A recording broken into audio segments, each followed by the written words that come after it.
Boker Or, parlons ce matin des halachot relatives au Arba Minim. Vous savez que pendant Sukkot, nous avons le devoir de réaliser la mitzvah, de prendre un loulav avec un hadassim, un ravot, un etrog, et de dire la bracha, non seulement de l'anitilat loulav et shehenu pour le premier jour, mais aussi la bracha d'anitilat loulav pour le reste des jours. Cette année où le premier jour tombe Shabbat, on ne dira pas la bracha le premier jour, puisqu'il n'y a pas de prise de loulav. On attendra donc le deuxième jour pour dire non seulement l'anitilat loulav, mais aussi celle de shehenu. Quels sont les critères essentiels à retenir pour que l'Arba Minim soit permis?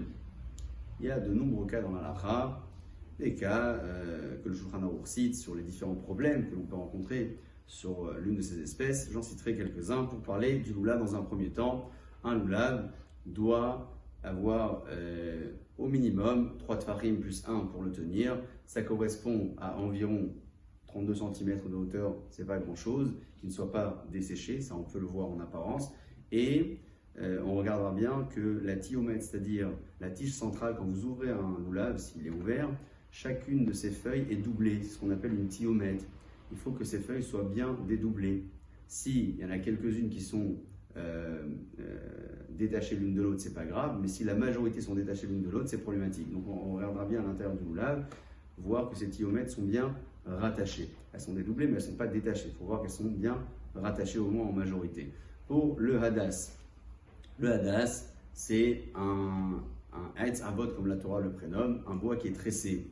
On regardera bien que la majorité de la tige est tressée, c'est-à-dire qu'il y a 3 feuilles par étage au minimum sur la majorité du hadas pour qu'il soit permis. À nouveau, il ne faut pas que le hadas soit desséché, comme c'était le cas pour le loulav. Pour la harava, c'est plus simple encore. On regardera bien que les feuilles sont en forme d'amande allongée, verte, si possible bien sûr en bon état, et que la tige soit légèrement rougeâtre.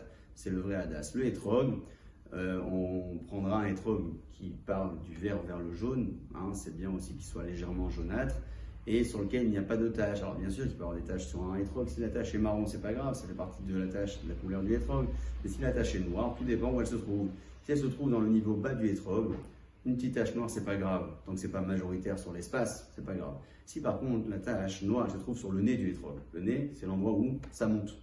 Alors à ce niveau-là, même une tache noire, un petit point noir est problématique. Si c'est sur la tige ou sur le haut, les avis divergent, beaucoup l'autorisent. On retiendra donc l'absence de points noirs au moins sur le nez du hétrog pour que l'hétrog soit cachère. Plus l'hétrog est propre et plus il monte en catégorie et plus il est méhoudar, que nous donne la possibilité de réaliser la mitzvah d'Arba Minim dans de bonnes conditions. Bouchim Tiou et Chag Sameach.